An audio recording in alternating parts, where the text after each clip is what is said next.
Student loan. If you have ever thought of pursuing higher education, then you'd have heard about the Student Loans Bureau of Jamaica. My family is not rich and I wanted to pursue higher education. When it was that I decided to try and attend university back in 2018, I went to the Student Loans Bureau and borrowed 1 year worth of student loans. I did not borrow year two, I did not borrow for year three, I borrowed for my first year. After first year, I had to stop going to school because the finances didn't allow and the situation just wasn't where my family needed it to be. So I couldn't continue pursuing my higher education at the time. And so I didn't take student loans for an additional year. I was supposed to graduate in 2021. And so, of course, because for student loans, they give you an additional year after graduation where you start paying back the loan, then my loan payment started in September of 2022. So we're going to talk about my student loans. So as we know, we end up paper. Original loan amount was $282,657. That's original loan amount. I've paid back $104,045 out of that. Currently, I owe student loans $401,840.86, with $74,383.62 of that being arrears. 13 months arrears, which, as y'all know, definitely is affecting girlie's credit. And we'll be talking about credit on Saturday because I want to talk about that as it relates to how you can check your credit and everything like that for free, for the free. Yes. The interest rate on the student loan is 7.8% during studies.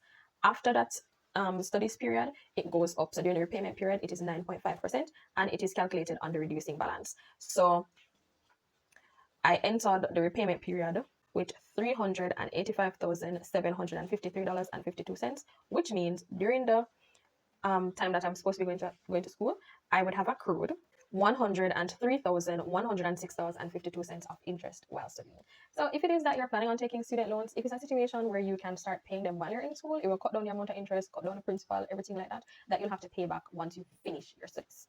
Now, the end date for this loan is actually December 31st, 2033. So my loan term is about 11 years, which is kind of crazy, but yeah. It is estimated that between September 1st, 2022 to December 31st, 2033, I would have paid back, if I was following the payments as I should, $657,617.34, which means I would have paid back $374,960.34 in interest alone, which is crazy.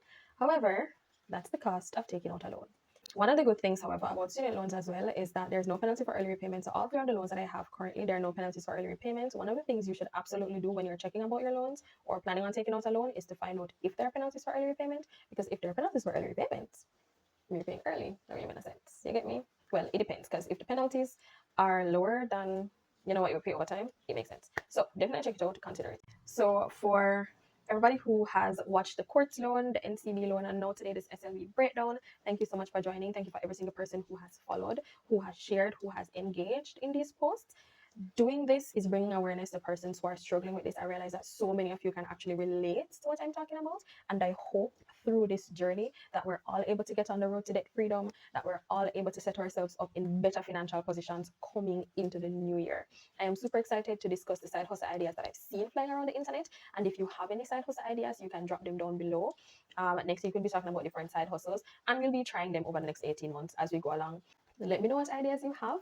Let me know what you're interested in seeing, what you're interested in me talking about on Saturday. So tomorrow I'll be talking specifically about checking on your credit, because I actually got this information from my NCB loan manager. So talking to you about checking on your credit and everything like that, how being in arrears affects your credit, and we'll just have that conversation. I can't wait to continue stepping along on this journey with you. I'm excited for everything that this journey has to offer, and I'll see you in our next video tomorrow.